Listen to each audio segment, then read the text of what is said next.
പ്രാർത്ഥനയോടുകൂടി ആയിരിക്കാം. ഇന്നത്തെ ധ്യാനത്തിന് വേണ്ടി തിരഞ്ഞെടുത്തിരിക്കുന്ന വേദഭാഗം വിശുദ്ധ ലൂക്കോസിന്റെ സുവിശേഷം 7-ാം അധ്യായം 41-ഉം 42-ഉം വാക്യങ്ങൾ.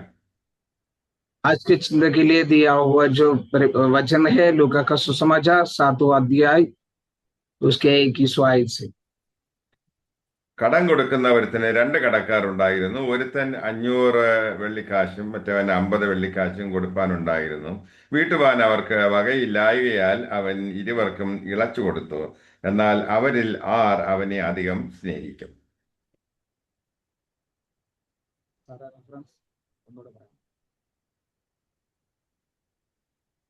लूका 7 7-ാം അധ്യായം 42-ഉം 43-ഉം. लूका का सुसमाचार 7वां अध्याय उसके 41-42 आयत से पढ़ता हूँ। किसी महाजन को 2 देनार थे, एक 500 और दूसरा 50 दिनार धरता था। जबकि उनके पास पठाने को कुछ ना रहा तो उनसे दोनों को क्षमा कर दिया। सो उनमें से कौन उससे अधिक जो प्रेम करेगी? യേശുക്രിസ്തുവിനെ ഒരു നാൾ ഒരു പരീശൻ തന്റെ വീട്ടിലേക്ക് ഭക്ഷണത്തിനായി ക്ഷണിച്ചു. यीशु मसीह को एक फरीसी ने अपने घर में भोजन के लिए बुलाया गया। പരീശന്റെ പേര് ശിമോൻ എന്നാണ്. फरीसी का नाम है शिमोन। ആ പരീശന്റെ വീട്ടിൽ ഭക്ഷണത്തിന് അവൻ ഇരുന്നപ്പോൾ മറ്റൊരു സ്ത്രീ അവിടെ കടന്നു വന്നു. फरीसी के घर में यीशु मसीह जब भोजन के लिए बैठा था तभी एक स्त्री वहां पर आ गया। അവളുടെ പേര് മറിയ എന്നാണ്. उनका नाम है मरिया। പുതിയ നിയമത്തിൽ നമ്മൾ അനവധി മറിയമാരെ കുറിച്ച് കേട്ടിട്ടുണ്ട്. नया नियम में हम बहुत सारे मरिया लोगों के बारे में सुन रहा है।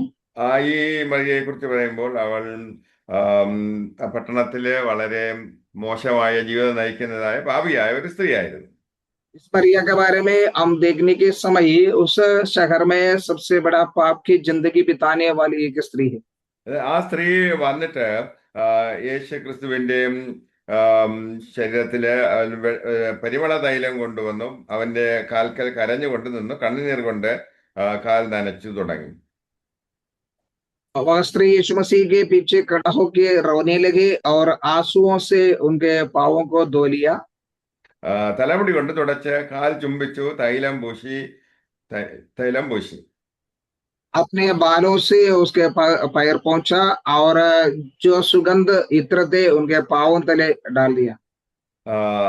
അപ്പോൾ ഈ പരീശൻ താൻ ചിന്തിക്കുകയാണ്, ഈ സ്ത്രീ എങ്ങനെയുള്ളവളെന്ന് ഈ യേശുവിനെ അറിയാമായിരുന്നു എങ്കിൽ ഇതൊന്നും അനുവദിക്കത്തില്ലായിരുന്നല്ലോ എന്ന്. ये स्त्री ये सब करने के समय ये फरीसी शिमोन ने ये बैठ के ये सोचने लगा है कि अगर यीशु मसीह कौन है, अगर ये स्त्री कौन है करके यीशु अगर समझता है तो ऐसा उन्हें करने ना देते। ശിമോൻ തന്റെ ഉള്ളിൽ പറഞ്ഞത് ഇവൾ പാപിയായ സ്ത്രീയല്ലോ എന്ന്. शिमोन अपने मन में ये कहने लगा ये स्त्री है पावनी है। എന്നാൽ ഈ പരീശന്മാരെ സംബന്ധിച്ചിടത്തോളം അവർക്ക് തിരുവചനങ്ങളെല്ലാം നല്ല നിശ്ചയമാണ്. फरीसियों के बारे में हम देखे हो तो ये वचन के बारे में अच्छी तरह से जानकारी पाया हुआ है। അവർ തങ്ങളുടെ ജീവിതത്തിലെ കുറവുകളെ കുറിച്ചും പാവങ്ങളെ കുറിച്ചും അവര് സൗകര്യപൂർവ്വം വിസ്മരിച്ചു കളയുന്നു. अपने शरीर के जो पापों के बारे में अपने आप भूल जाते हैं। അവർക്ക് എപ്പോഴും വചനത്തിന്റെ അടിസ്ഥാനത്തിൽ തന്നെ മറ്റുള്ളവരുടെ പാപങ്ങളെ ചൂണ്ടിക്കാണിക്കുന്നത് അത് അവരുടെ ഒരു രീതിയാണ്. उनका जो स्वभाव उनका रीति यह है कि वचन के आधार में दूसरों का पापों के बारे में प्रकट करते रहना। ശിമോന് ആ സ്ത്രീയെ പോലെ തന്നെ പാപക്ഷമ ആവശ്യമായിരിക്കുന്നു എന്ന് അവനെ ബോധ്യപ്പെടുത്തുന്നതിന് വേണ്ടി യേശു ഒരു ദൃഷ്ടാന്തം പറഞ്ഞു.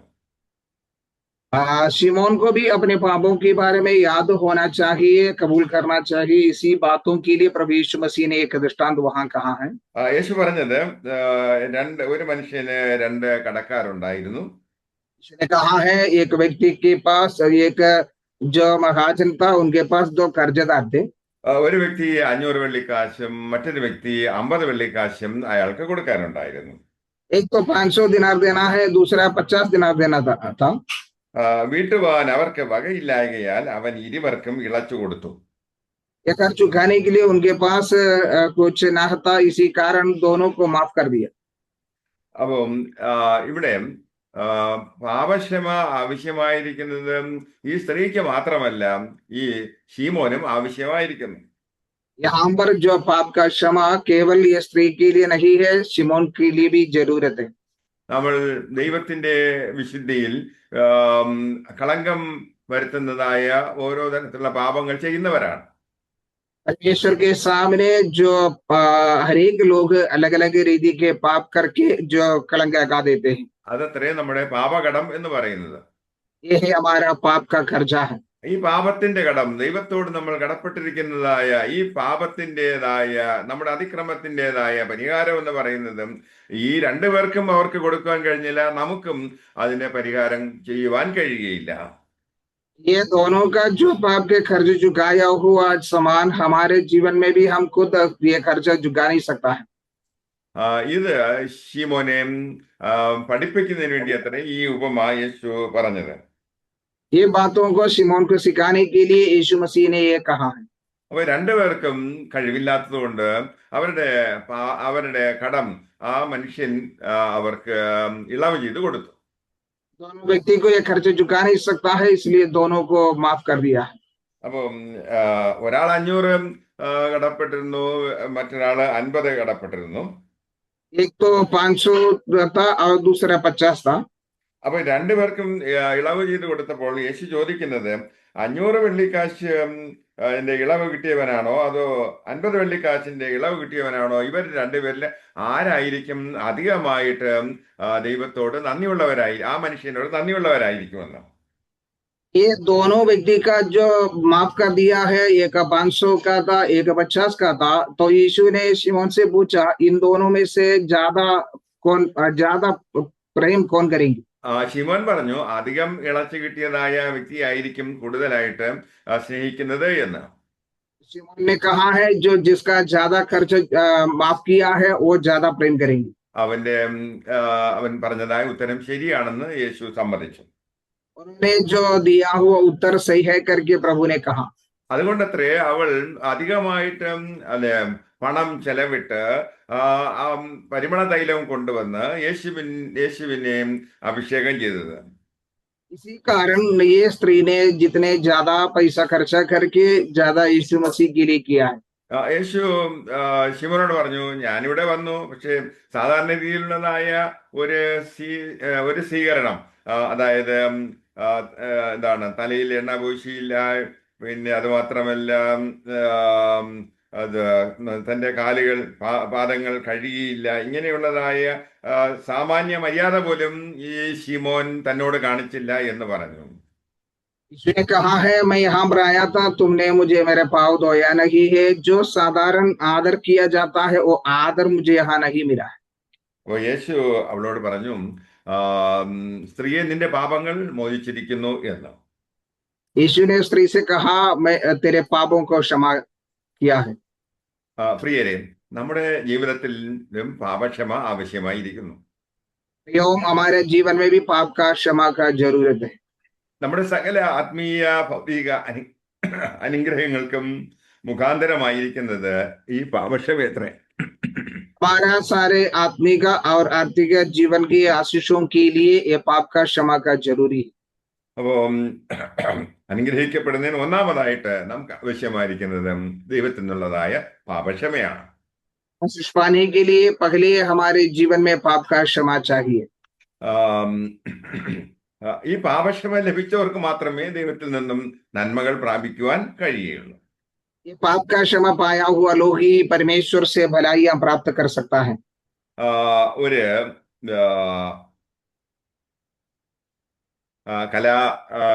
കലാസൃഷ്ടികള് വാങ്ങുന്നതായ ചിത്രങ്ങളൊക്കെ, വളരെ വിലയുള്ളതായ ചിത്രങ്ങളൊക്കെ വാങ്ങുന്നതായ ഒരു മനുഷ്യനുണ്ടായിരുന്നു. एक व्यक्ति थे, वो बहुत कीमत वाली जो चित्र सब देखे वो तो खरीदने वाला है. അദ്ദേഹം പല സ്ഥലങ്ങളിലും പോയി ഇങ്ങനെയുള്ളതായ ചിത്രങ്ങൾ കണ്ട് അതിന് വലിയ വില കൊടുത്ത് വാങ്ങുമായിരുന്നു.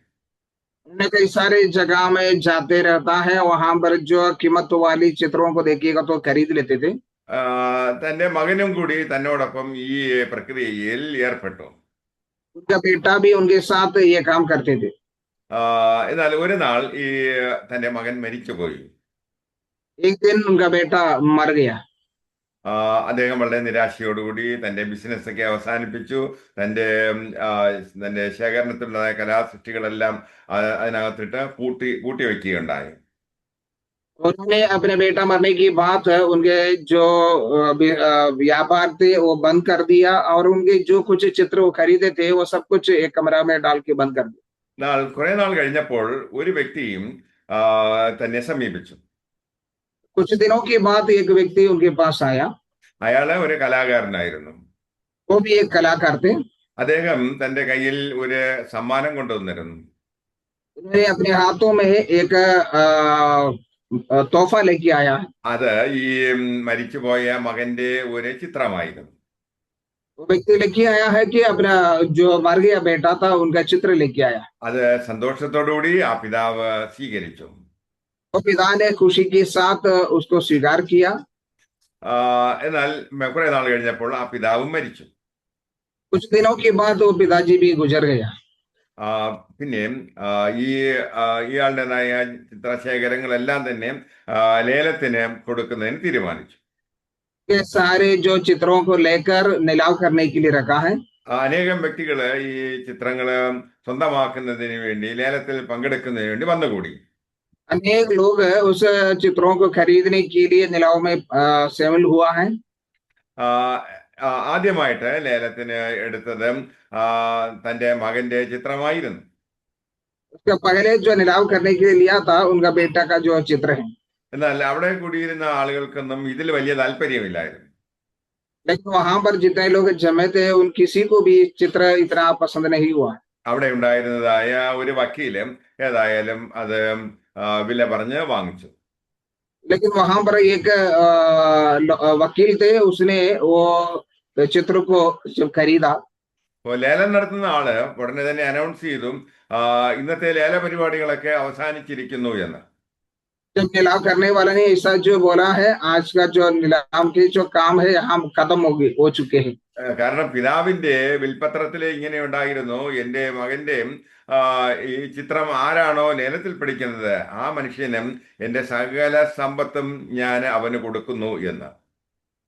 क्योंकि उनका पिता ने अपना अपने आप ऐसा लिख ही रखा था, जब मेरा बेटा का चित्र जो व्यक्ति खरीदेगा उनको उनके सारे संपत्तियां भी दिया जाएंगी। അതിൽ നിന്ന് മനസ്സിലാക്കുന്നത് ആർക്കാണോ പുത്രനുള്ളത്, ആരിലാണോ യേശു വസിക്കുന്നത് അവനത്രയും ദൈവത്തിന്റെ സകല അനുഗ്രഹങ്ങൾക്കും അർഹനായിട്ടുള്ള വ്യക്തി എന്നാണ്.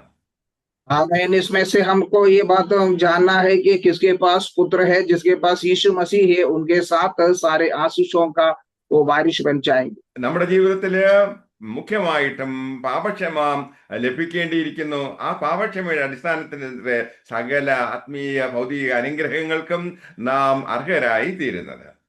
हमारे जीवन में पाप क्षमा का जरूरी है। जब हम पाप क्षमा प्राप्त करेंगे उसी के साथ आत्मिक और आर्थिक सारे आशीषों को हम प्राप्त कर सकते हैं।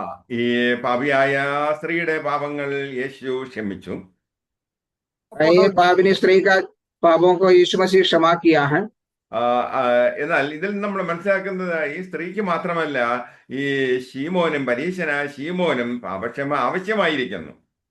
इनमें से हम ये बातों को जानना है कि केवल ये स्त्री के लिए नहीं है, शिमोन को भी ये पाप का क्षमा का जरूरी। കാരണം രണ്ടുപേർക്കും അവരുടെ പാപത്തിന്റെ കടം വീട്ടുവാൻ കഴിയാത്തതായ ഒരവസ്ഥയായിരുന്നു. क्योंकि दोनों को अपना पाप का जो खर्चा है चुका नहीं सकते हुए हालत में है।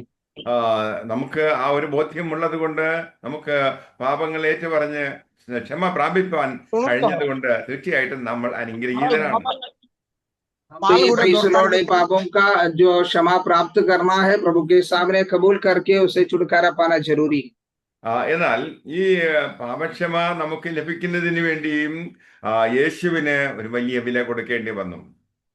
ये पाप क्षमा हमें मिलने के लिए यीशु मसीह बड़ा कर्ज चुकाना पड़ा। തനിക്ക് ക്രൂശ് മരണം ഏൽക്കേണ്ടി വന്നു. താൻ ചെയ്ത പാപത്തിനല്ല, ലോകത്തിന്റെ പാപത്തിന്റെ ശിക്ഷയായിട്ട് യേശു പകരക്കാരൻ, നമ്മുടെ പകരക്കാരനായിട്ട് ക്രൂശ് മരണം ഏറ്റെടുത്തു.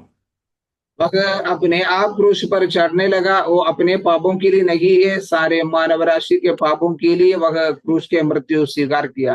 അങ്ങനെ തന്റെ വിലയേറിയതായ രക്തം ചിന്തിയിട്ടത്രേ നമുക്ക് പാപക്ഷമ ലഭിക്കുവാനിടയായി തീർന്നത്. उनके बहुमूल्य लहू को प्राप्त जो देकर उसने जब हमें पाप क्षमा दिया है। വിശ്വസിക്കുന്നതിന് ഈ പാപക്ഷമ ലഭിക്കും. എന്നാൽ അതിന് കാരണക്കാരന യേശുവിന് വലിയ വില കൊടുക്കേണ്ടി വന്നു. विश्वास करने वालों के लिए ये पाप का क्षमा मिलता है, लेकिन यीशु मसीह उसके लिए बड़ा खर्च चुकाना पड़ा। ഒരു ചക്രവർത്തി ഉണ്ടായിരുന്നു. एक बड़े राजा थे, എന്നാൽ അദ്ദേഹത്തിന്റെ ഒരു മകളും ഉണ്ടായിരുന്നു. उनको एक बेटी थी। ഈ ചക്രവർത്തിക്ക് തന്റെ സ്വർണത്തിൻ്റെതായ ആ ഭണ്ഡാരത്തിൽ നിന്നും പലപ്പോഴായിട്ട് സ്വർണം കളവ് പോകുന്നതായിട്ട് മനസ്സിലായി. ये राजा का सोना का जो भंडार है, वहां से कभी कभी सोना का चोरी होते हुए उन्हें मालूम पड़ा है। അതുകൊണ്ട് ചക്രവർത്തി ഇങ്ങനെ പ്രഖ്യാപിച്ചു, എന്റെ സ്വർണ്ണനിധിയിൽ നിന്നും ആരെങ്കിലും അത് മോഷ്ടിക്കുകയാണെങ്കിൽ ആ വ്യക്തിക്ക് 40 ചാട്ടവാറടി കൊള്ളേണ്ടി വരും എന്ന് പ്രഖ്യാപിച്ചു. और राजा ने ऐसा जो आज्ञा निकाला है कि मेरा सोने का जो भंडार से जो चोरी करते हुए पकड़ा जाएगा, उनको 40वां कोड़ा खिलाएगी। ഒരു നാൾ ആ കള്ളനെ കണ്ടുപിടിച്ചു. एक दिन उस चोर को पकड़ लिया है। ആ കള്ളൻ വേറെ ആരും അല്ലായിരുന്നു, അദ്ദേഹത്തിന്റെ ഓമന മകൾ തന്നെയായിരുന്നു. वो और कोई नहीं थे, और उसके एकलौत बेटी थी। അതുകൊണ്ട് ശിക്ഷാവിധി നേരത്തെ തന്നെ ചക്രവർത്തി പ്രഖ്യാപിച്ചിരിക്കുകയാണ്, 40 ചാട്ടവാറടി. राजा ने पहले से ही दंड बोल दिया है कि 40 घोड़े खाना है। ശിക്ഷ നടപ്പിലാക്കാനുള്ള സമയമായി. എല്ലാവരും വന്ന് കൂടിയിട്ടുണ്ട്. जब उनके राजा के आज्ञा पालन करने का, पूरी करने का समय आ चुका है, सभी लोग यहाँ इकट्ठे हो गए। ശിക്ഷ നടപ്പിലാക്കേണ്ടതായ വ്യക്തിയെ അവിടെ വന്നു ഈ മകളെ ഒരു തൂണിനോട് ചേർത്ത് കെട്ടി നിർത്തി. और राजा ने उसे उनका दंड देने के लिए अपने बेटी को उधर एक खंभा में बांध के रखा है। ചാട്ടവാറടി തുടങ്ങുവാനുള്ള സമയമായി. जब उन्हें घोड़ा खिलवाने के समय हो चुके हैं, അപ്പോൾ രാജാവ് അവിടെ ഓടിയെത്തി. तो राजा वहां पर दौड़ के आया। തന്റെ മകളെ രക്ഷിക്കുന്നതിന് വേണ്ടി അദ്ദേഹം ആ മകളെ കെട്ടിപ്പിടിച്ചുകൊണ്ട് അവിടെ നിന്നു. उनका बेटी को बचाने के लिए वो बेटी को गले लगाकर वहां खड़ा हो गया। അപ്പോ 40 അടിയും അവിടെ അദ്ദേഹത്തിന് കൊള്ളേണ്ടി വന്നു. तो वो 40 घोड़ा उसने अपने आप ले लिया। തന്റെ മകളുടേതായ ശിക്ഷയിൽ നിന്നും അവളെ വിടുവിക്കുന്നതിന് വേണ്ടി ആ പിതാവ് സഹിക്കേണ്ടി വന്നതായ വേദന നമുക്ക് ചിന്തിക്കാവുന്നതേ ഉള്ളൂ. उनका जो बेटी को बचाने के लिए वो पिता ने सह लिया हुआ दर्द के बारे में हम सोच सकता है। ആ പിതാവ് ആ മകളുടെ ശിക്ഷ ഏറ്റുവാങ്ങി. वो पिता ने वो अपने बेटी का जो दंड ले लिया। നമ്മളെ മനുഷ്യരാശി മുഴുവനും ഈ ലോകത്ത് ജീവിക്കുന്ന എല്ലാ വ്യക്തികളും ഈ മകളുടെ സ്ഥാനത്താണ് ഇന്ന് നിൽക്കുന്നത്. हम जो सभी लोग हैं, सारे मानव राशि है, बेटी का जगह में खड़ा है। അപ്പോ പാപത്തിന്റെ ശിക്ഷയായ മരണം നമ്മൾ അനുഭവിച്ചേ മതിയാവും. पाप का जो दंड मृत्यु हमने वो पाना ही पड़ेगी। എന്നാൽ നാം മരിക്കേണ്ട ആവശ്യമില്ല. നമുക്ക് പകരം യേശുക്രിസ്തു നമ്മുടെ പാപങ്ങൾ ഏറ്റുകൊണ്ട് ക്രൂശിന്മേൽ മരിക്കുന്നതിന് തയ്യാറായി. लेकिन अब मरने का जरूरी नहीं है, हम मरने के जगह में यीशु मसीह हमारे लिए मर चुके हैं। അങ്ങനെ നമ്മെ ഓരോരുത്തരെയും രക്ഷിക്കുന്നതിന് വേണ്ടി ദൈവത്തിന് വലിയ വിലയാണ് കൊടുക്കേണ്ടി വന്നത്. वैसे ही हम हर एक लोगों को बचाने के लिए यीशु मसीह इतने बड़ा जो कीमत चुका है। അപ്പോ ഇത്ര വലിയ രക്ഷയാണ് ദൈവം നമുക്ക് വേണ്ടി ഒരുക്കിയിരിക്കുന്നത് എന്നുള്ളത് ഈ പരീശന്മാരെ ശിമോനെ പോലുള്ളതായ ആളുകൾക്ക് മനസ്സിലാകുന്നില്ല. इतने बड़ा उद्धार परमेश्वर हमारे लिए किया है, ये फरीसी शिमोन के समान कई लोग नहीं जानते। അപ്പൊ ഈ വചനമെടുത്ത് നാം ഇന്ന് ധ്യാനിക്കുന്നതിന്റെ കാരണം എന്താണെന്ന് ചോദിക്കുമ്പോൾ നമ്മൾ വളരെയധികം വചനം പഠിച്ചിട്ടുള്ളവരാണ്, എന്നും വചനം കേൾക്കുന്നുണ്ട്. ये वचन हम बोलने के कारण हम रोज वचन पढ़ते हैं, रोज वचन सुनते हैं। നമുക്ക് നമ്മുടെ ഉള്ളിലേക്ക് തന്നെ നോക്കുവാൻ കഴിയുകയാണെങ്കിൽ നമ്മുടെ കുറവുകൾ, നമ്മുടെ പാപങ്ങൾ നമുക്ക് ബോധ്യമായി തീരും. हमारे अंदर हम देखिएगा तो हमारा कमी घटिया हमारा पापों को हमारे सामने प्रकट कर सकता है। ശിമോനെ സംബന്ധിച്ചിടത്തോളം താൻ ഒരു പാപവും ചെയ്തിട്ടില്ല, താൻ എല്ലാം തികഞ്ഞ ആളാണ് എന്ന് സ്വയനീതിയിൽ അവൻ അവൻ ചിന്തിച്ചു. എന്നാൽ ശിക്ഷയും അത് പാപമുള്ളത് അവിടെ കടന്നു വന്നതായ ആ സ്ത്രീക്ക് മാത്രമെന്നാണ് അവൻ വിചാരിച്ചത്. आपने शिमोन ये सोचा कि अब जो अपने ऊपर कुछ पाप नहीं है वो धर्मी है, लेकिन उनको जो स्त्री है उनको पाप का क्षमा का जरूर है करके सोचा। അപ്പോ വചനം, ദൈവത്തിന്റെ ന്യായവിധികളൊക്കെ ശിമോൻ അറിയാം. ഈ പരീശന്മാർ നല്ല വേദപരിജ്ഞാനമുള്ളവരാണ്. परमेश्वर के वचन के बारे में, ये व्यवस्था के बारे में ये फरीसी लोग अच्छी तरह से जानते हैं। എന്നാൽ ഈ വചനങ്ങളെ ഉപയോഗിച്ച് അവർ മറ്റുള്ളവരുടെ കുറ്റങ്ങൾ കണ്ടുപിടിക്കുകയാണ് ചെയ്തുകൊണ്ടിരുന്നത്. लेकिन वो हमेशा ये वचन को लेकर दूसरों के गलतियों को ढूंढ के निकालते थे। തങ്ങളുടെ ജീവിതത്തിലേക്ക് വെളിച്ചം വീശുവാൻ തക്കവണ്ണം, ഒന്ന് എത്തി നോക്കുവാൻ തക്കവണ്ണം, അഥവാ ഒരു ഇൻട്രോസ്പെക്ഷനും ഈ പരീക്ഷനെ പോലുള്ളതായ ആളുകൾ തയ്യാറല്ല. वह अपने आप को जरा परखने के लिए, अपने जीवन को देखने के लिए इनके जैसा लोग नहीं जानते थे। നാം പാരമ്പര്യമായിട്ട് ക്രിസ്തീയ വിശ്വാസം മുറുകെ പിടിച്ചുകൊണ്ട് ജീവിക്കുന്നവരാണ്, വചനം പഠിക്കുന്നവരാണ്. എങ്കിലും നമ്മുടെ ജീവിതത്തിൽ ഈ ശിമോന്റെ ആ മൈൻഡ് സെറ്റ് ഉണ്ടാകുവാൻ പാടില്ല. परंपरा से हम परमेश्वर के बच्चे बनकर रहता है, हम मसीह बन के रहता है, तो हम ये शिमोन का जैसा विचार हमारा जीवन में नहीं होना है। അപ്പൊ അപ്പൊ അത് ശിമോനെ ബോധ്യപ്പെടുത്തുന്നതിന് വേണ്ടിയാണ് യേശു കടക്കാരുടേതായ ഉപമ പറഞ്ഞത്. ये शिमोन को ये बातों को समझाने के लिए यीशु मसीह कर्जदारों के बारे में ये संभव बताया। ഈ ഇവരെ സംബന്ധിച്ച ഈ എന്താണ്, പരീശന്മാരെ സംബന്ധിച്ചിടത്തോളം അവര് എന്താണ്, മറ്റുള്ളവരെ ബോധ്യപ്പെടുത്തുന്നതിന് വേണ്ടിയാണ് പല പല കാര്യങ്ങൾ, മതപരമായ പല കാര്യങ്ങളിൽ ഏർപ്പെട്ടിരുന്നത്. फरीसियों के बारे में देखिएगा तो उन्होंने दूसरों को अपने आप का बड़ा करने के लिए ये सब काम करते थे। അവര് ദൈവത്തിൽ നിന്നും ലഭ്യമായിട്ടുള്ളതായ കൃപകളെക്കുറിച്ച്, ദൈവത്തിന്റെ കരുണയെക്കുറിച്ച്, ദൈവത്തിന്റെ ദയയെക്കുറിച്ച് അവർ ബോധവാന്മാരല്ല. वह परमेश्वर के अनुग्रह, परमेश्वर की दया करने के बारे में वह कोई भी नहीं जानते थे। അപ്പോ നമുക്ക് ഈ ദൈവത്തിൻ്റെതായ ഈ പാപക്ഷമയൊക്കെ ലഭിക്കുന്നത് ദൈവത്തിന്റെ കൃപ ഒന്നുകൊണ്ട് മാത്രമാണ്. हमें भी ये पाप का क्षमा जो मिलते हैं परमेश्वर का दया के कारण। അപ്പൊ പരീശന്മാരെ സംബന്ധിച്ചുള്ള അവർ മതപരമായ ഓരോ കാര്യങ്ങൾ ചെയ്യുന്നത് കൊണ്ട്, അനുഷ്ഠിക്കുന്നത് കൊണ്ട്, അങ്ങനെ സ്വയാനീതി കൊണ്ട് അവർക്ക് രക്ഷ ലഭിക്കുന്നു എന്ന് അവർ വിശ്വസിച്ചു. ये लोग अपने आप के जो धार्मिक कामों के कारण उन्हें पाप का क्षमा मिलता है करके अपने आप सोचते हैं। അവരുടെ ശുശ്രൂഷകളൊക്കെ തന്നെ മറ്റുള്ളവരെ ബോധ്യപ്പെടുത്തുന്നതിന് വേണ്ടി, മറ്റുള്ളവരെ കാണിക്കുന്നതിന് വേണ്ടിയായിരുന്നു. उनका हर एक सेवाया दूसरा लोगों को दिखाने के लिए वो करके रहा है। അപ്പോ ജീവിതത്തിലെ അതിപ്രധാനമായിട്ടുള്ളതായ മൂല്യങ്ങള്, ദയ, ആർദ്രത, കരുണ, സ്നേഹം, ഇവയൊന്നും അവരുടെ ജീവിതത്തിൽ ഇല്ലായിരുന്നു. जो दूसरे के ऊपर जो दया करना और करुणा करना, क्षमा करना, ये बातें उनके जीवन में नहीं थे। അത് തന്നെ യേശുവും ശിഷ്യന്മാരുമായിട്ട് ഭക്ഷണം കഴിക്കുമ്പോൾ, അല്ലെങ്കിൽ എന്തെങ്കിലും കുടിക്കുകയൊക്കെ ചെയ്യുമ്പോഴത്തേക്ക് അവിടെ എല്ലാം കുറ്റം കണ്ടുപിടിക്കുന്നതായ ഒരു പ്രവണതയായിരുന്നു ഈ പരീശന്മാർക്കുണ്ടായിരുന്നത്. फरीसी लोग हमेशा यीशु मसीह और चेले लोग मिलकर जो खाते पीते ये सारे विषयों में उनकी गलतियां ढूंढ के निकलने वाले थे। മനസ്സിലാകാത്തത് യേശു എന്തിനാണ് ഈ ചുങ്കക്കാരും പാപികളുമായ ആളുകളുടെ കൂടെ പിന്നെ ഭക്ഷണം കഴിക്കാനൊക്കെ പോകുന്നത് എന്നൊക്കെയാണ് അവര് ചോദ്യങ്ങൾ ഉന്നയിച്ചത്. फरीसी लोग ये नहीं जानते हैं, वो ये सोचते थे और ये सवाल करते थे कि यीशु मसीह क्यों पापियों की और चुंगी लेने वालों के पास जाके भोजन करते हैं। ഈ പരീശന്മാർ വിചാരിക്കുന്നത്, അല്ലെങ്കിൽ ഇന്നത്തെ സഭയിലുള്ളതായ ആധുനിക പരീശന്മാരും അത് എന്നാ ചിന്തിക്കുന്നത് ചോദിക്കുമ്പോൾ, യേശുവിനെ ആർക്കാണ് ആവശ്യമായിരിക്കുന്നത്? അത്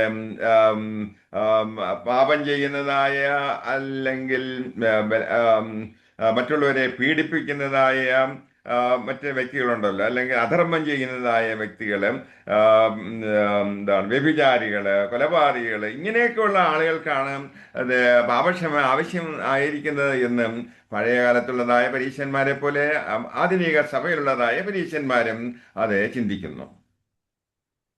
जो पहले समय का फरीसी लोग है, जैसा आजकल भी कलीसिया में रहने वाला कई सारे लोग हैं फरीसी के समान, ये सोच विचार करता है कि उन्हें पाप क्षमा का जरूरत नहीं है। यीशु मसीह जिसको चाहिए, जो खून करना और जो व्यभिचार करना, ऐसा गंदे कामों करने वालों के लिए यीशु मसीह का जरूरी है करके जो लोग सोचते हैं।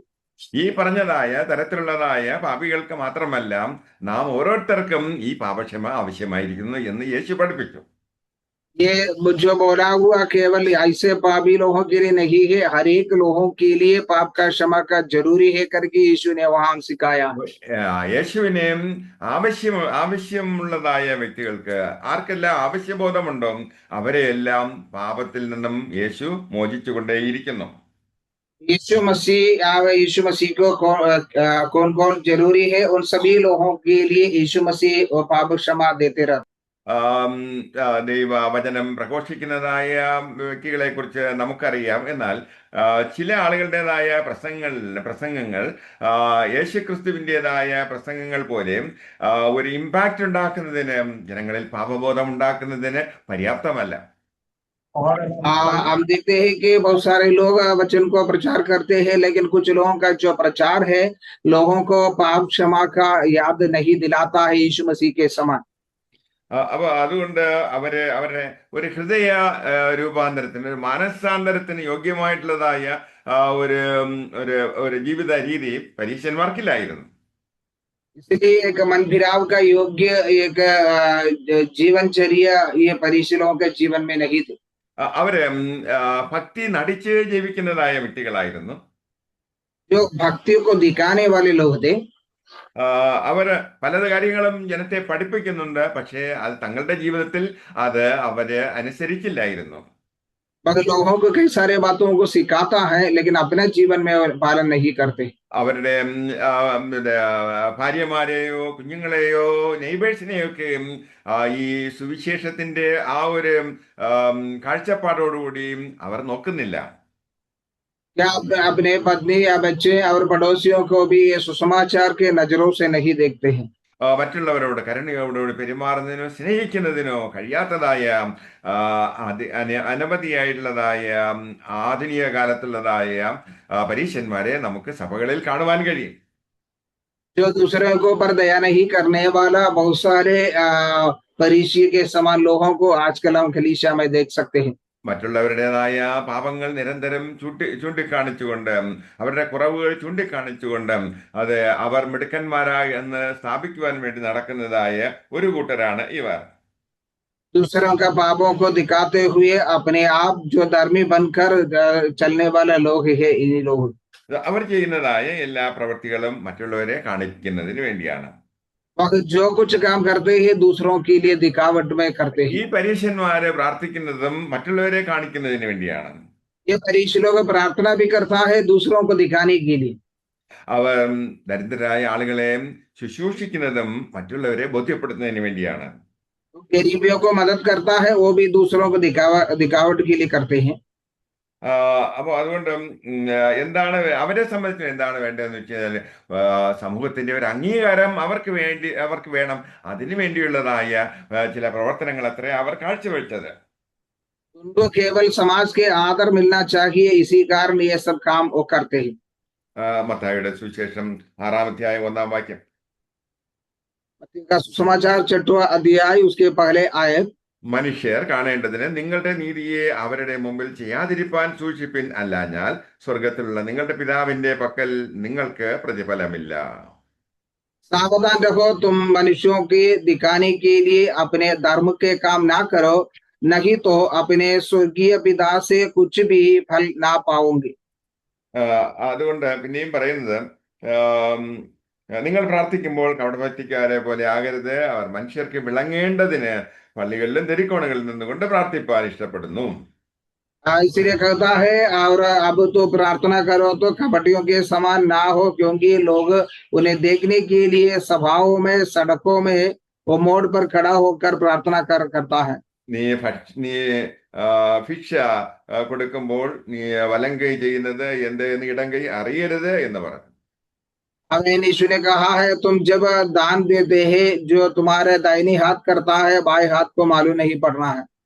അത് നമ്മുടെ ജീവിതത്തിൽ ഇതുപോലെ മറ്റുള്ളവരുടെ അംഗീകാരത്തിന് വേണ്ടിയും മറ്റുള്ളവരെ കാണിക്കുന്നതിന് വേണ്ടിയും സ്വയം നമ്മളെ തന്നെ ഉയർത്തുന്നതിന് വേണ്ടിയുള്ളതായ ഇത്തരത്തിലുള്ളതായ പ്രവണതകൾ പൂർണ്ണമായിട്ടും നാം മാറ്റേണ്ടിയിരിക്കുന്നു. इसलिए हमारे जीवन में भी हम दूसरों को दिखाने के लिए, अपने आप को बढ़ाव के लिए जो कुछ करता है वो काम हम दूर करना है। അപ്പൊ നമ്മുടെ എല്ലാ പ്രവൃത്തികളും തന്നെ, നമ്മുടെ പ്രാർത്ഥനാ ജീവിതവും വിശ്വാസ ജീവിതവും ഒക്കെ തന്നെയും ദൈവത്തിന്റെ അംഗീകാരം ലഭിക്കുന്നതിന് വേണ്ടിയും ദൈവത്തെ പ്രസാദിപ്പിക്കുന്ന രീതിയിലുള്ളതായിരിക്കണം എന്ന് കർത്താവ് നമ്മെ പഠിപ്പിച്ചു. हमारा हर एक काम, हमारा विश्वास की जिंदगी हम परमेश्वर को प्रसन्न करने वाला होना चाहिए। ये बातें यीशु मसीह ने सिखाया। അപ്പൊ ദൈവത്തിൽ നിന്നുള്ളതായ നിരന്തരമായിട്ടുള്ളതായ സന്തോഷവും അതുപോലെ ആനന്ദവും നമുക്ക് ലഭിക്കുവാൻ ഇടയായിത്തീരുന്നത് ഈ കർത്താവിന് പ്രസാദകരമായ ഒരു ജീവിതം നയിക്കുമ്പോൾ മാത്രമാണ്. हमें परमेश्वर की ओर से निरंतर आनंद और खुशी मिलना है तो परमेश्वर के प्रसन्न वाला ये कामों के द्वारा है। അപ്പോ മത്തായിയുടെ സുവിശേഷം 23-ാം അധ്യായം നോക്കാം. मत्ती का सुसमाचार 23वां अध्याय में हम देखते हैं, അവിടെ നാം ഇങ്ങനെ വായിക്കുന്നു, അതിന്റെ 6-ാം വാക്യം. നിങ്ങളോ റബി എന്ന് പേരെടുക്കരുത്, ഒരുത്തനത്രേ നിങ്ങളുടെ ഗുരു, നിങ്ങളോ എല്ലാവരും സഹോദരന്മാർ. यहाँ पर कहता है, उसके 23 का 8वां आयत में कहता है, परंतु तुम रबी नाम ना कहलाना, क्योंकि तुम्हारा एक ही गुरु है और तुम सब भाई हो। അവർ ദൈവത്തിന്റെ പേരിൽ ജനങ്ങളുടെ മേൽ വലിയ ഭാരം അടിച്ചേൽപ്പിക്കുന്നു. परमेश्वर के नाम से वो बड़ा बोझ इन लोग के ऊपर डाल दिया जाता है। അപ്പോൾ എല്ലാം മറ്റുള്ളവരെ കാണിക്കുന്നതിന് വേണ്ടി, മറ്റുള്ളവരുടേതായ അംഗീകാരം നേടുന്നതിന് വേണ്ടിയുള്ളതായ ഒരു പ്രത്യേക രീതിയിലുള്ളതായ പ്രവൃത്തി അത്രയും ഈ പരീക്ഷന്മാരുടെ ഭാഗത്തു നിന്ന് ഉണ്ടാകുന്നത്. परीक्षी लोग दूसरों को दिखावट के लिए अपने आप का जो कामों को करते हैं। അത് മാത്രമല്ല, ഇങ്ങനെയുള്ള പരീക്ഷന്മാര് ദൈവവേലയില് പങ്കാളികളായി തീരുകയും കടലും മലയും ഒക്കെ കടന്ന് മറ്റുള്ളവരോട് ഈ സുവിശേഷം എത്തിക്കുന്നതിന് വേണ്ടി അവരും പരിശ്രമിക്കാറുണ്ട്. ये केवल ये नहीं है, वो समुद्र भी पार करके बहुत दूर दूर जाके सुसमाचार का सेवकाइयों में भी जाता है। എന്നാൽ അവര് മറ്റുള്ളവർക്ക് അവരുടെ പ്രവൃത്തി നിമിത്തം ദൈവത്തിന് പ്രസാദകരമല്ലാത്ത രീതിയിൽ അവര് ജീവിക്കുന്നത് കൊണ്ട് അവർ മറ്റുള്ളവർക്കും കൂടി സ്വർഗരാജ്യം അടച്ചു കളയുന്നു. लेकिन वो उनके काम सीधा नहीं होने के कारण वो दूसरों के लिए भी स्वर्ग राज्य को बंद कर देता है। അങ്ങനെയുള്ളതായ നിരവധി ഉദാഹരണങ്ങൾ പറയുവാൻ ആഗ്രഹമുണ്ടെങ്കിലും ഈ വേദിയിൽ ഞാൻ അത് പറയുന്നില്ല. ऐसे वाले बहुत सारे बातों को बोलने के लिए है, तो लेकिन मैं यहाँ पर ये नहीं बोलना चाहता। ഇങ്ങനെയുള്ളവർ ഉപായരൂപേണ പ്രാർത്ഥിക്കുകയും പാവപ്പെട്ട സ്ത്രീകളെയും വിധവമാരെയും അവര് ചൂഷണം ചെയ്യുകയും ചെയ്യുന്നു. ऐसे वाले लोग जो उपाय रीति से जो प्रार्थना करते हैं, जो गरीबियां विधवा लोगों को भी हमें जो लूट लेते हैं। ഇങ്ങനെയുള്ള പരീക്ഷന്മാർക്ക് യേശു മുന്നറിയിപ്പ് കൊടുത്തു, അതായത് നിങ്ങൾക്ക് കടുപ്പമേറിയ ശിക്ഷാവിധി വരും എന്ന്. ऐसे लोगों को यीशु मसीह चेतावनी दिया गया है कि तुम्हारे लिए बड़ा दंड आने वाला है। നിങ്ങളെ ലോകം മുഴുവൻ ചുറ്റി സഞ്ചരിച്ച് ആളുകളെ നിന്ന് പണമൊക്കെ പിരിച്ച് വലിയ സുവിശേഷ പ്രവർത്തനങ്ങളൊക്കെ നടത്തുന്നു എന്ന് കൊട്ടിഘോഷിക്കുകയും, പക്ഷേ നിങ്ങൾ സൃഷ്ടിച്ചെടുക്കുന്നതായ ശിഷ്യന്മാർ നിങ്ങളെക്കാൾ ഇരട്ടിച്ച നരകയോഗ്യന്മാരെയും ആക്കി മാറ്റുന്നു എന്ന് പറഞ്ഞു. तुम अपने आप को बड़ा करने के लिए बड़े बड़े जो सभाओं में या लोगों को प्रचार कर देता है, अपने आप को बढ़ा देता है, लेकिन वैसे लोगों को भी स्वर्गराज जाने के लिए तुम रोक देता है। ये तुम्हारे ऊपर हाय करके यीशु ने कहा। ഒരു വിലയുമില്ലാത്തതായ തുളസി, ചതുകപ്പ, ജീരകം ഇവയിൽ നിങ്ങൾ ദശാംശം കൊടുക്കുന്നു. हमें जो कोई कीमत नहीं है, पुदीना और ये सब विषयों में तुम दशांश देते हैं। ന്യായം, കരുണ, വിശ്വസ്തത, ഇങ്ങനെ ന്യായപ്രമാണത്തിൽ ഖനമേറിയവ നിങ്ങൾ ത്യജിച്ചു കളയും. जो व्यवस्था में बहुमूल्य जो बात है वो सब कुछ तुम छोड़ देते हो. അതെ, ദൈവം ഏറ്റവും കൂടുതൽ ആഗ്രഹിക്കുന്നത് വിശ്വസ്തതയും സ്നേഹവും കാരുണ്യവുമാണ്. परमेश्वर सबसे ज्यादा जो चाहते हैं कि दूसरों को दया करना, उसी बातों को परमेश्वर चाहते हैं। ശാസ്ത്രന്മാരെയും പരീക്ഷന്മാരെയും കുറിച്ച് യേശു വിമർശിച്ചത് അവർ വെള്ളം തേച്ച ശവക്കല്ലറയോട് ഒത്തിരിക്കുന്നു എന്നാണ്. शास्त्री और फरीसियों के बारे में यीशु ने कहा जो सफेद पेंट मारा हुआ कब्रिस्तान है। പുറമെ നീതിമാന്മാരെന്ന് തോന്നുന്നു, ആ രീതിയിലാണ് അവരുടേതായ പ്രവൃത്തികൾ. बाहर वह धर्मी है करके दिखावट करते हैं, वो है उनके काम। യേശു ചെയ്ത സകല പ്രവൃത്തികളെയും നിശ്ചിതമായിട്ട് വിമർശിക്കുന്നതിന് വേണ്ടി നടന്നതായ ഒരു ഗ്രൂപ്പാണ് ഈ പരീശന്മാര്. यीशु मसीह ने किया हुआ हर एक कामों को और बाई रीति से, नहीं तो उनके विरुद्ध, उनके गलतियां ढूंढने के लिए घुमा हुआ लोग है फरीसी लोग। ചില സഹോദരങ്ങൾ ചേർന്ന് ഒരുത്തനെ യേശുവിന്റെ അടുക്കലേക്ക് അവന്റെ സൗഖ്യത്തിന് വേണ്ടി വീടിന്റെ മുകൾ ഭാഗം പൊളിച്ച് കൊണ്ടുവന്നു. कुछ लोग मिलकर एक भाई को चंगाई के लिए दूसरों के जो घर को तोड़कर यीशु मसीह बैठा हुआ जगह में बिठाने के लिए लेके आया। യേശു അവനോട് പറഞ്ഞു, നിന്റെ സകല പാപങ്ങളും ക്ഷമിച്ചിരിക്കുന്നു എന്ന്. यीशु ने उनसे कहा, तुम्हारे सारे पापों का क्षमा मिल गया। അപ്പോൾ ഈ പരീശന്മാർ പറഞ്ഞു, അയ്യോ, യേശു ദൈവദൂഷണം പറയുന്നു എന്ന്. फरीसी लोग ये बोला है कि ये परमेश्वर के विरुद्ध जो बात करते हैं। വരണ്ട കൈയുള്ള ഒരു മനുഷ്യനെ യേശു സൗഖ്യമായപ്പോൾ ഈ പരീശന്മാര് പറഞ്ഞു, അവര് യേശുവിനെ നശിപ്പിക്കാൻ തക്കവണ്ണം പല പദ്ധതികളും ഒരുക്കി.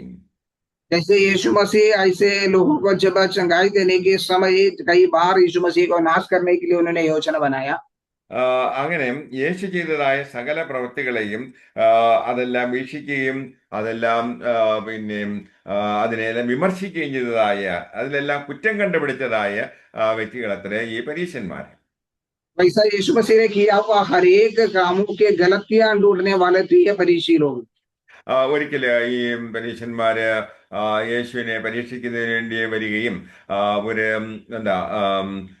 കരം കൊടുക്കുന്നത് ന്യായമാണോ എന്നുള്ളതായ ഒരു ചോദ്യം ഉന്നയിച്ചു. एक बार यीशु मसीह को परीक्षा करने के लिए उन्होंने आके ये कहा है कि जो चुंगी देना उचित है करके पूछा। അപ്പോ അവരോട് പറഞ്ഞു, ശരി, നിങ്ങളെ ഒരു നാണയം കൊണ്ടുവരാൻ പറഞ്ഞു. उनसे बोला, तुम एक सिक्का लेके आओ। അപ്പൊ അതിലെ ആരുടേതായ എംബ്ലമാണുള്ളത് എന്ന് നോക്കിയപ്പോൾ ചക്രവർത്തിയുടെ എംബ്ലമാണുള്ളത് അവർ പറഞ്ഞു. चित्र कौन सा है करके पूछने के समय उसने बोला वो वहां के जो अधिकारी का। അപ്പൊ യേശു പറഞ്ഞു, അത് ചക്രവർത്തിയുടെ എംബ്ലമാണെങ്കിൽ ആ ചക്രവർത്തി കൊടുക്കാൻ പറഞ്ഞു. यीशु ने कहा, वो चित्र जिस पर जो सिक्का में लगाया हुआ है, आमेन, उसी को दे दो करके वो कहा। അപ്പൊ അവർക്ക് അവരുടേതായ ആ തന്ത്രത്തില് യേശു വീണില്ല. उनका जो योजना थे उसमें यीशु नहीं गिरा। ടാക്സ് കൊടുക്കണമെന്ന് പറഞ്ഞു കഴിഞ്ഞാല് അത് യേശുവിന് യഹൂദന്മാരുടെ വെറുപ്പുണ്ടാക്കും. चुंगी देना है करके बोलेगा तो यहूदी लोगों के सामने वो यीशु मसीह शत्रु बन जाएंगे। ടാക്സ് കൊടുക്കണ്ട എന്ന് പറഞ്ഞാല് രാജ്യദ്രോഹം യേശുവിന്റെ മേൽ ചുമത്താൻ പറ്റും. अगर नहीं देना करके बोलेगा तो जो राज्य के विरुद्ध बात किया है करके उनके ऊपर दोष लगा सकता है। അതുകൊണ്ടാണ് യേശു പറഞ്ഞത്, പിന്നെ കൈസർക്കുള്ള കൈസർക്ക് കൊടുക്കുക എന്ന് പറഞ്ഞത്. इसी कारण यीशु ने कहा, जो कैसर का है तो कैसर को दे दो। പ്രിയരെ, നമ്മുടെ ജീവിതങ്ങളിൽ നാം ഒന്ന് പരിശോധിച്ചു നോക്കുകയാണെങ്കിൽ ദൈവത്തിന്റെ മുദ്ര അത് പതിഞ്ഞതായ വ്യക്തികളാണ് നാം ഓരോരുത്തരും. अपने जीवन में भी परखी देखिएगा तो परमेश्वर के मुहर छापा हुआ है हम हर एक लोगों के जीवन में। അപ്പോ അതുകൊണ്ട് നാം നമ്മെ തന്നെയും ദൈവത്തിന്റെ കരങ്ങളിലേക്ക് സമർപ്പിക്കുക. इसीलिए हम अपने आप को परमेश्वर के हाथों में समर्पण करना। റോമർക്കെഴുതിയ ലേഖനം 2-ാം അധ്യായം 29-ാം വാക്യം. और दूसरा अध्याय उसके 29वां। അവിടെ റോമർ 2:29 വായിക്കുന്നു. അവിടെ നാം ഇങ്ങനെ വായിക്കുന്നു, അകമേ യഹൂദനായവൻ അത്രേ യഹൂദൻ, അക്ഷരത്തിലല്ല ആത്മാവിലുള്ള ഹൃദയ പരിച്ഛേദന അത്രയും പരിച്ഛേദന അവന് മനുഷ്യരാലല്ല ദൈവത്താൽ തന്നെ പുകഴ്ച ലഭിക്കും. पर यहूदी वही है जो मन में है और कतना वही है जो हृदय का और आत्मा में है, ना के लिखाव है। ऐसा ही प्रशंसा मनुष्यों की ओर से नहीं परंतु परमेश्वर के ओर से होती है। യഹൂദന്മാരെ സംബന്ധിച്ചിടത്തോളം അവരുടേതായ എല്ലാ മതപരമായ പ്രവർത്തനങ്ങളും ബാഹ്യമായിട്ടുള്ളതായിരുന്നു, പുറമേയുള്ളതായിരുന്നു. यहूदियों के बारे में देखे हो तो उनके सारे धार्मिकता काम जो बाहर के लिए है और अंदर से नहीं। ഇവിടെ പൗലോസ് നമ്മെ പഠിപ്പിക്കുന്നത് അങ്ങനെയല്ല, അകമേ യഹൂദനായവനത്രേ യഥാർത്ഥത്തില് ശരിയായിട്ടുള്ളതായ യഹൂദൻ എന്ന്. यहाँ पर पौलुस हमें सिखाता है बाहर से जो यहूदी दिखाता है वो नहीं है, अंदर से जो यहूदी है वो है सच्चा। യഹൂദന്മാർ പഠിപ്പിച്ചത് എല്ലാവരും എന്താണ്, പരിച്ഛേദന ഏറ്റെങ്കിൽ മാത്രമേ, അവരുടെ ശരീരത്തിൽ പരിച്ഛേദന ഏറ്റെങ്കിൽ മാത്രമേ അവർ മാനസാന്തരം അല്ല, അതാണ് അവർക്ക് രക്ഷയുണ്ടാകൂ എന്ന് അവർ വിശ്വസിച്ചു. यहूदी लोगों का ये विचार है कि जो शरीर में खतना किया जाता है उन्हीं के द्वारा उन्हें उद्धार मिलता है। എന്നാൽ പരിശുദ്ധാത്മാവ് നമ്മുടെ ഹൃദയങ്ങളിലും ഒരു പരിച്ഛേദന ചെയ്യുമ്പോൾ അവിടെയാകുന്നു നാം വാസ്തവമായിട്ട് രൂപാന്തരം പ്രാപിക്കുന്നത്. लेकिन पवित्र आत्मा हमारे अंदर एक हमें जो खतना किया जाता है तभी वो सच्चा പരിവർത്തനം हो जाते हैं। മതപരമായ ചില നിയമാവലികൾ അനുസരിക്കുന്നത് കൊണ്ടല്ല, മറിച്ച് പരിശുദ്ധാത്മാവിനാൽ നമ്മുടെ ഹൃദയത്തിന് പരിവർത്തനം ഉണ്ടാകുമ്പോഴത്രേ നമുക്ക് രക്ഷയുണ്ടാകുന്നത്.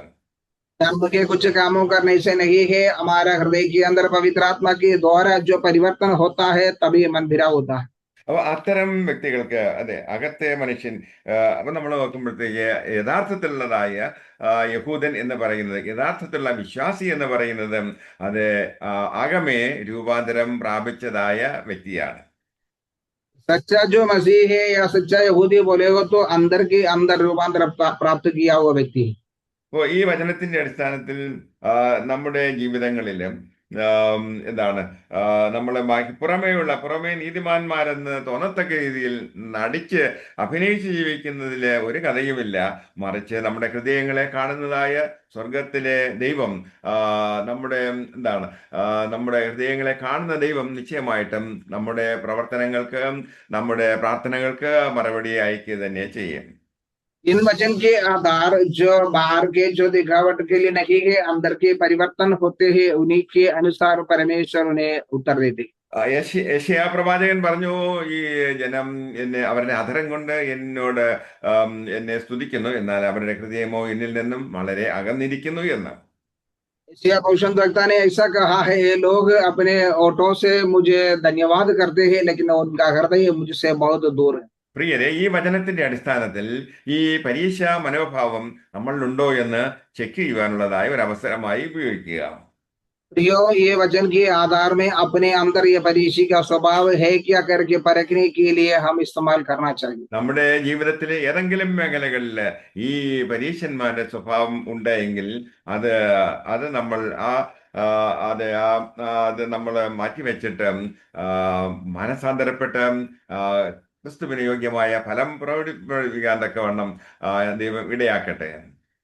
प्रियो, हमारे अंदर ऐसा परीक्षा का कोई स्वभाव है तो उसको परख कर उसको बदल कर एक हमें रूपांतर में आने के लिए परमेश्वर वचनों से हमें आशीष करें। നമ്മുടെ രക്ഷയ്ക്ക് നമുക്ക് അഹങ്കരിക്കുവാൻ ഒന്നുമില്ല. हमारा उद्धार के लिए हम घमंड करने के लिए हमारे पास कुछ नहीं है। നാം ഓരോരുത്തരും രക്ഷിക്കപ്പെട്ടിരിക്കുന്നത് ദൈവത്തിന്റെ മഹാദയ കൊണ്ടത്രേ. हमारे एक लोग जो उद्धार पाया है परमेश्वर का करुणा के कारण। അതുകൊണ്ട് ദൈവത്തിന്റെ സന്നിധി നമ്മുടെ പാപങ്ങൾ ഏറ്റുപറഞ്ഞുകൊണ്ട് അതെ ദൈവത്തിൻ്റെതായ ആ പാപക്ഷമ നാം ലഭിക്കുകയാണെങ്കിൽ അത് മുഖാന്തരം നമ്മുടെ ജീവിതത്തിന്റെ സകല മേഖലകളിലും ദൈവത്തിന്റെ അനുഗ്രഹം നമുക്ക് പ്രാപിക്കുവാൻ കഴിയും. इसलिए परमेश्वर के सामने अपने आप को कबूल करके जो पाप का क्षमा प्राप्त किया जाएगा तो परमेश्वर का सारे अनुग्रहों को हम प्राप्त कर सकता है। ഈ പാപക്ഷമ നമുക്ക് ലഭിക്കുന്നതിന് വേണ്ടിയും കർത്താവ് കൽവരി ക്രൂശില് വലിയ വില കൊടുത്തു. ये पाप क्षमा हमें मिलने के लिए प्रभु यीशु मसीह कलवरी क्रूस पर बड़ा कीमत चुका है। നമ്മുടെ പാപത്തിന്റെ കടത്തിന് അതിന് വില കൊടുക്കുവാൻ നമ്മൾ പ്രാപ്തരല്ല. അതുകൊണ്ടത്രേ ദൈവം നമ്മെ സഹായിക്കുന്നതിന് വേണ്ടി തന്റെ പുത്രനെ ഈ ഭൂമിയിലേക്ക് നമുക്ക് വേണ്ടി യാഗമായി തീരുവാൻ തക്കവണ്ണം അയച്ചത്. यह पाप का खर्च चुकाने के लिए प्रभु यीशु मसीह हमारे लिए क्रूस पर बलिदान हुआ है.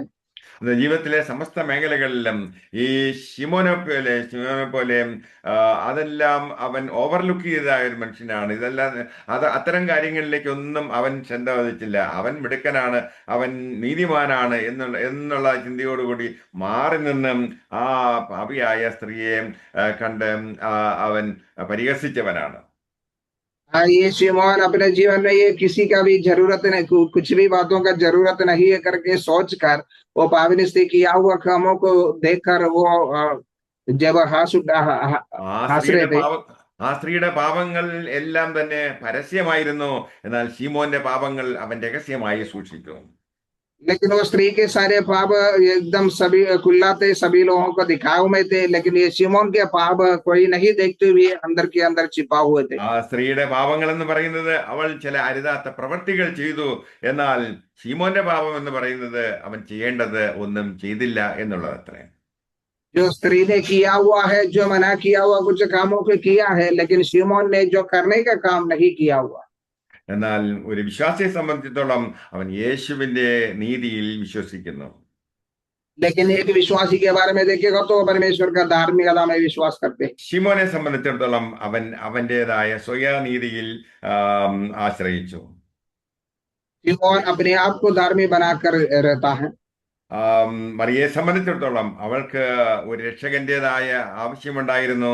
യേശു ക്രിസ്തുവിലൂടെയുള്ളതായ ആ പാപക്ഷമ അവൾക്ക് ഏറ്റവും ആവശ്യമായിരുന്നു. अकेले एक उद्धार करने वाला परमेश्वर का वो पाप क्षमा का जरूरी थे। അവൾ ഒരു പാപിയാണ് എന്ന് അവൾ സമ്മതിച്ചു. और एक पापनी है करके मान लिया। ശിമോൻ പത്രോസ് പറഞ്ഞത്, ശിമോൻ എന്ന പരീശൻ പറഞ്ഞത് അവൾ ഒരു പാപിയാണ് എന്ന്. लेकिन जो फरीसी चुमा ने कहा वह एक पापनी है। അവൻ ചിന്തിച്ചു അവന് പിന്നെ മേധാവി ആയതുകൊണ്ട് പാപക്ഷമ ആവശ്യമില്ല എന്ന് ചിന്തിച്ചു. सोचा है कि वो बड़ा अधिकारी है, इसलिए उनका पाप का क्षमा का जरूरी അതുകൊണ്ട് नहीं है। ഏറ്റവും കൊടിയ പാപം ചെയ്തതായ വ്യക്തിയെ പോലെ തന്നെ ഈ ഭൂമിയിൽ ജീവിച്ചിരിക്കുന്ന നമുക്ക് ഓരോരുത്തർക്കും ദൈവത്തിന്റെ പാപക്ഷമ അത്യന്താപേക്ഷിതമാണ്. जैसे सबसे बड़ा पाप किया हुआ व्यक्ति के समान हमारे एक लोगों के लिए ये पाप क्षमा का जरूरी है। നമ്മുടെ ജീവിതത്തിലേക്ക് ഒരു ആന്തരികമായിട്ടുള്ളതായ ഒരു ദർശനം, ഒരു റിവ്യൂ നടത്തുവാൻ, ഒരു ഇൻട്രോസ്പെക്ഷൻ നടത്തുവാൻ തക്കാണ് ഈ ചിന്തകൾ മുഖാന്തരമായി തീരട്ടെ എന്ന് പ്രാർത്ഥിച്ചുകൊണ്ട് എൻ്റെ ഈ ശുശ്രൂഷ അവസാനിപ്പിക്കുന്നു. ദൈവം അനുഗ്രഹിക്കട്ടെ. हमारे जीवन में भी ऐसा जो पाप के बारे में याद दिलाने वाला एक अवस्था इन वचनों के द्वारा होने दे, ये प्रार्थना के साथ ये वचन को समाप्त करता हूँ। Thank you Joy pastor.